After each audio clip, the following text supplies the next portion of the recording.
Hey guys, this is Ben K, and this is my ancient Craftsman Eager 1 22-inch power-propelled snowblower. I'm not sure how old this thing is. My guess is maybe late 70s to early 80s. It was something that my wife picked up on a roadside. It was free with a sign on it saying, needs work. So I went after the first culprit, which is the spark plug. That one tested out fine. We did have spark there. I replaced it anyway just to be on the safe side.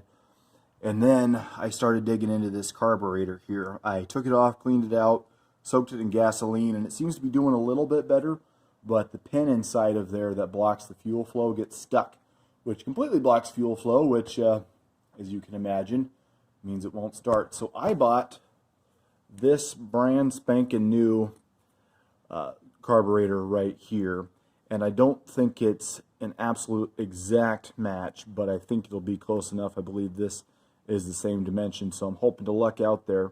So what I'm going to do is I'm going to take the carburetor off and switch this one out. As you can see, it's held by one bolt way back in there, and then on the other side it's held on by this bolt over here. So before I take this off, I have gone ahead and I have crimped the fuel line with this vice grips. Now generally I don't like doing that just because I want the fuel line to live a happy, healthy, productive life. I don't want to smash it and stress it. It's fairly soft rubber though, so I figured it'd probably be okay, and that'll at least save me from soaking my garage floor in gasoline. So I'm going to take this off and we'll see if the new one fits. Alright, so I've got the old carburetor off.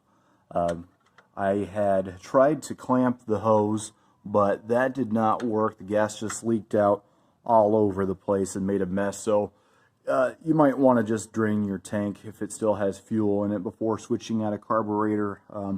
School of hard knocks for me though.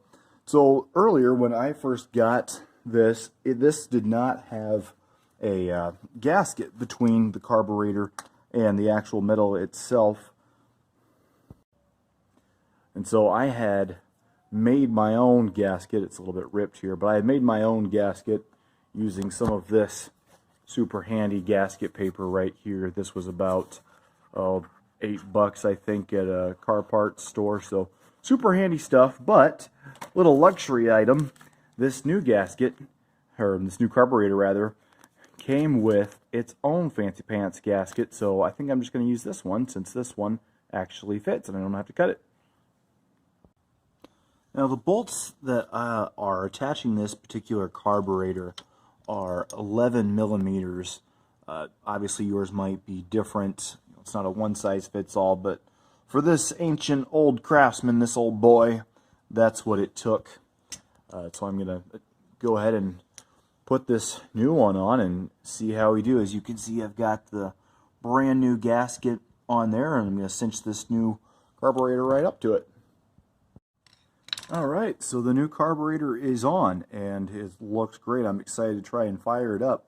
The biggest problem that I had is, since I don't believe there are replacement parts for a snowblower this old, correct me if I'm wrong in the comments, but this part right here for the choke is not a perfect match, and so the old little spring that used to pull the choke on and off is not compatible with that, so I'll have to jerry-rig something different as far as doing the choke, or so by removing the screw that holds the choke flap in place here in the center there.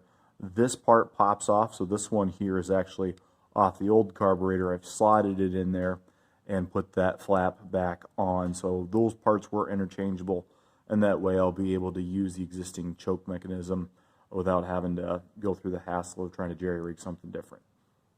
There is a cover that's going to come over here, and it also holds the primer, which connects right there.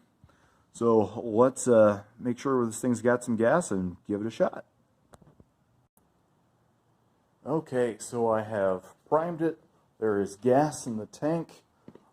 My controls over here are all in neutral, so that way this thing doesn't try to run away from me if it does in fact start. I have got my new spark plug up there on top. This is mounted in firmly and it's all nice and snug. So let's give a few tugs and see what happens.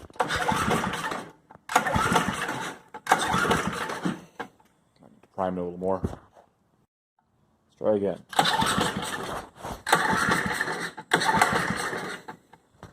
So after setting it into the correct run position, the thing popped right off and it is running. So that was all we had to do. Thanks for watching, guys.